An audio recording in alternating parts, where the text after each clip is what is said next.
안녕하세요, 김아브라함입니다. 오늘은 한국 기독교의 예민한 주제인 11조에 대해 얘기해 보려고 합니다. 11조는 자신의 수입에서 10%를 떼어서 교회에 헌금하는 것으로 신자들의 의무로 여겨집니다. 11조의 유래는 구약 성경으로 거슬러 올라갑니다. 창세기 14장 20절에서는 아브라함이 전쟁에서 승리한 후 예루살렘의 왕 겸 제사장인 멜기세덱에게 전리품의 10분의 1을 바친 이야기가 나옵니다.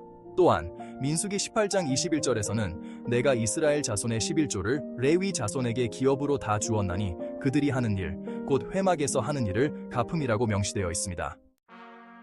메소포타미아 문명에서도 존경과 복종의 표시로 자율적으로 11조를 바치는 관습이 있었습니다.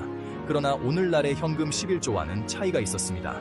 그 당시 11조는 농산물과 가축과 같은 물품으로 드려졌으며 이는 공동체의 필요를 충족시키기 위한 것이었습니다. 반면 오늘날의 11조는 주로 현금으로 이루어지며 종종 교회의 재정 운영에 집중됩니다. 한국 개신교에서 11조 헌금은 신앙의 척도로 여겨지죠. 교회 주보에는 11조를 낸 성도들의 이름이 인쇄되고 일부 교회에서는 11조 금액까지 공개합니다.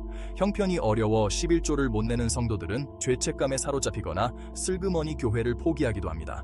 대부분 교회는 성도들의 11조로 운영됩니다.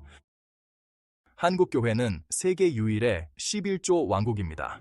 전 세계 어느 국가에서도 개신교에 속한 거의 모든 교단들이 이구동성으로 합심하여 11조를 당연시하거나 의무적으로 강요하는 나라는 없습니다.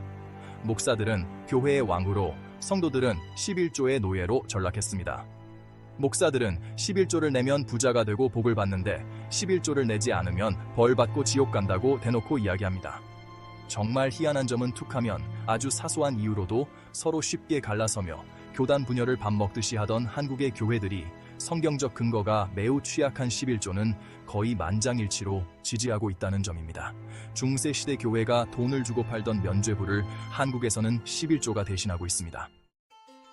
평화나무 교회의 안용수 목사는 십자가에 못 박힌 11조라는 책을 저술하였습니다. 그는 11조가 한국 교회를 망치고 있다고 주장합니다. 한국 교회는 11조를 이행하는 것을 믿음의 평가 기준으로 삼고 있습니다. 믿음이 있어야 구원을 얻어 천국에 가는데 그런 믿음이 있는 사람은 반드시 11조를 낸다는 것입니다. 천국에 가려면 11조를 내야 한다는 것이죠. 즉 믿음, 구원, 11조의 연결고리를 만든 것입니다. 11조를 내지 않는 사람은 하나님의 재산을 떼어먹는 날도둑으로 규정했습니다.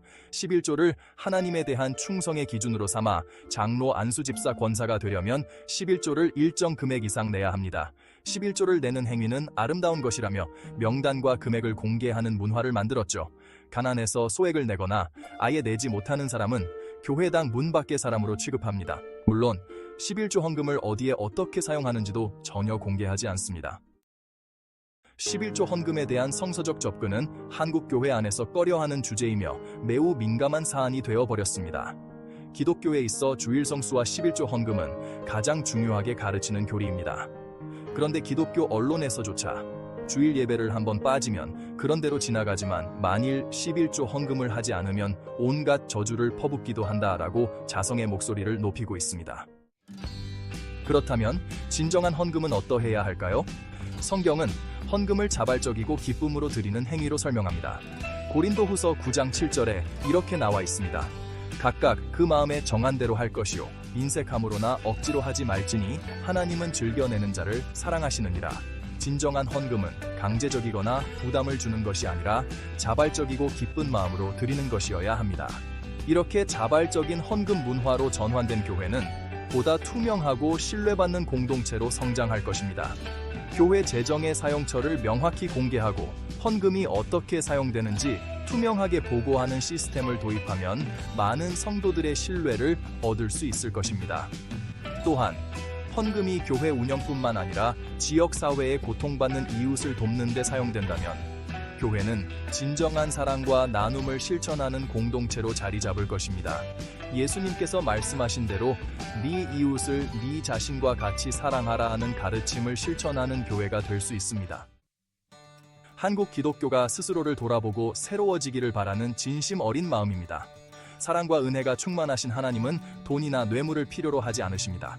우리가 진정으로 깨달아야 할 것은 사랑과 나눔, 그리고 진정한 믿음입니다. 오늘 영상이 마음에 와닿으셨다면 좋아요, 구독, 알림 설정 부탁드립니다. 모두 건강하시고 평안한 하루 되세요. 감사합니다.